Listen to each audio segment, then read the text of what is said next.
Hello， 大家好，我是咖啡猎人饭店，我现在在巴拿马。我现在所在的这个杯测间呢，就是冲浪板庄园他们的一个杯测间。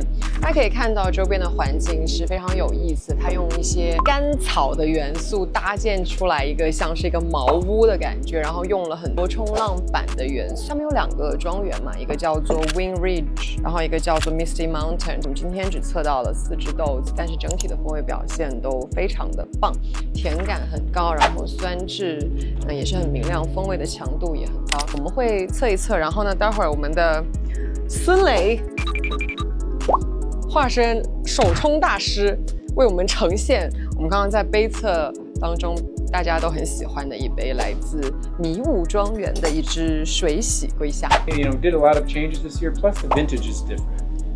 Very, very beautiful. This is more like back to the kind of classic Misty Mountain vintage.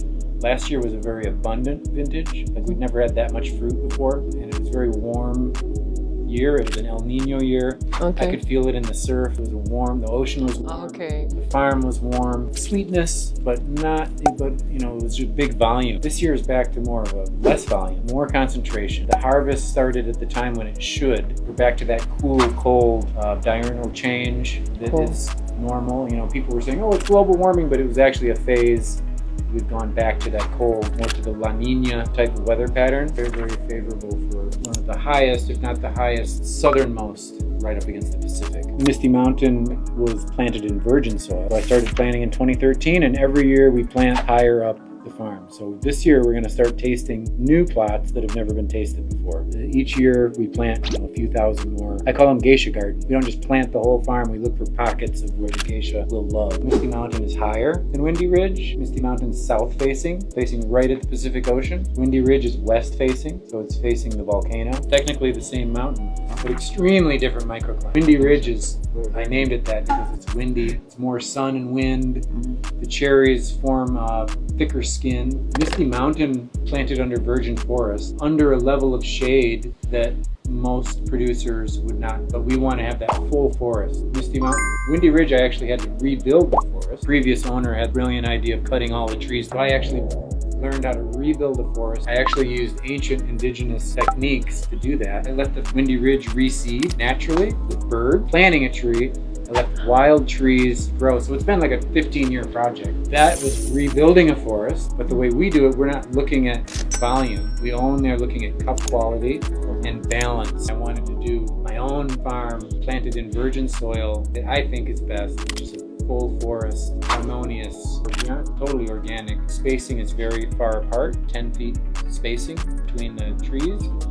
Under full shade, we cut no trees down, only understory, and it's connected to a vast amount of forest. So there's all kinds of wildlife and monkeys, and all of that brings in wild yeasts and everything that we use to make our spontaneous ferments. We never use any outside textured yeast or anything aside from the naturally occurring yeast and bacteria on the cherry. But if you spray fungicides, those die. Don't have that balance. So that's why our yields are so small. It's a different approach to coffee. This year we're doing wash, but we already did the first honey and gonna do more naturals this year because hence kind of thick-skinned, smaller cherry size Windy Ridge. Misty Mountain are bigger, plump, sweet, thinner skin because they're so protected. The south facing, the north wind, I mean, they're a great complement to each other because they're different profiles. You know, Windy Ridge kind of has a lot of more of that classic jasmine, lemongrass, bergamot, strawberry type air, and Misty Mountain tends to be, although it varies year after year, like any great vintage. We never try and reproduce the same profiles, let it go. I want to see it different. It's definitely an olfactory.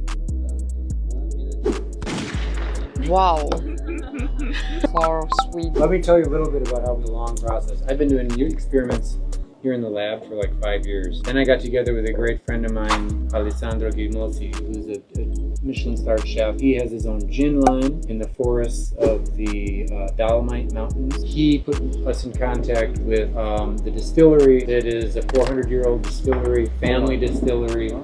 beautiful ancient. Every couple months, every time something was ready, I'd get on a plane, get over there, and finally we got down. So the three elements, all from Misty Mountain, all geisha, flour, cascara, and green unroasted coffee. So we actually trademarked term legre because people started asking, well, what is it? We had no answer. It's not a vodka, it wasn't not a grappa, it's not a tequila, it doesn't fit into any category. So we actually trademarked the legre. And so the three elements are distilled separately. The idea was to give a real experience of the essence of geisha. And when I take, the first things I get are like walking around the farm on a flowering day. The other thing is when you open the green bag, it's like walking around the processing area. There's a very refreshing smell. Like, I think it's like the green, refreshing, clean. Just a one shot, bring you back to Panama